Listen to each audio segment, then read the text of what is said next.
Hey, welcome back. We have a pen here. I've been on a kind of goofy search for, where did guess I was using that knife yesterday. My usual unboxing knife isn't here right now, so I'll use something else. For old Smooth Precision pens, they don't make them anymore. And so it's been kind of a fun journey finding some of the various variants. Today I have two new variants in that I haven't handled. One is the original one, and this one is actually his last pen he made. So thank you, Scott, who made this one available to me. Very excited to check this out. And this is the Smooth Precision Pens Cam-Click. Once we de-mummify this, I'm pretty sure I've seen this in every Scooby-Doo cartoon they've ever unveiled who was inside the mummy.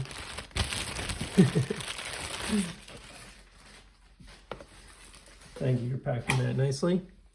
And there you go. It's the new box, obviously, and serial number. You got the little click there at the end because this is the Cam-Click model. Very excited to check this out. I have not gotten to handle one of these yet. A little rattly. Very easy to deploy. Ooh, nice. Great action. Yeah, I really like the action. It is rattly though. That's quirky. Kind of interesting detail there. Inside you've got that kind of cool looking milling. Haven't seen that on any of his other pens. I don't know what the reason was he did that there. I'd be curious though.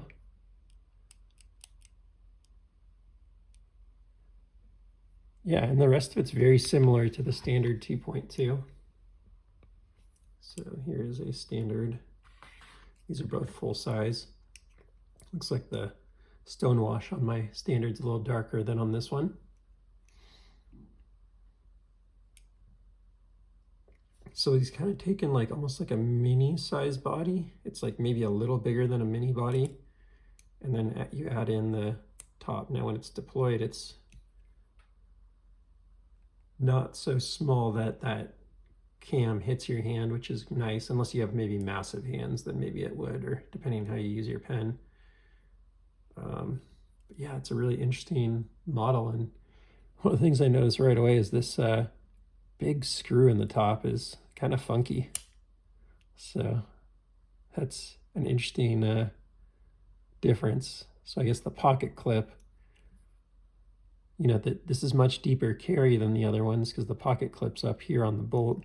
So you kind of have like a mix of the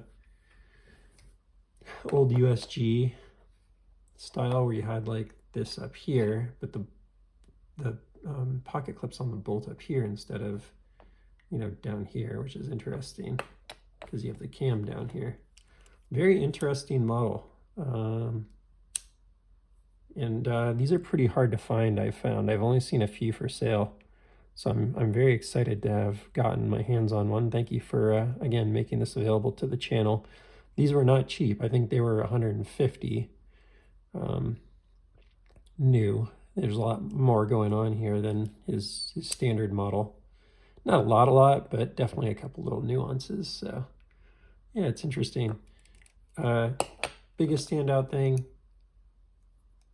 these aren't silent, but they aren't terribly rattly. And if you have it deployed, it's pretty silent, like you have to try pretty hard. But this is very rattly. So I'd say this to me would not be a choice model, but it's a fun quirk in terms of someone that's collecting these models to have one of these. And I wouldn't go getting like 50 of them because I just don't think it's as good. I think a huge part of what made his what made his pens great was this original version, or not this original, but this 2.2 and the original 1 and V2 versions.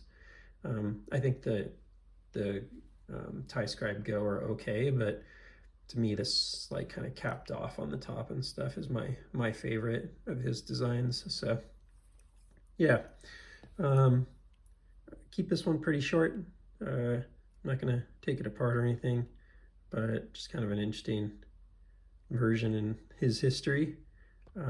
Looks like you unscrew that, by the way, to take it out when you're disassembling things. So yeah, kind of a cool opportunity to get one of these in hand, and not too much more to say about it. So that's all for now. Please like, subscribe, and I will see you on the next one.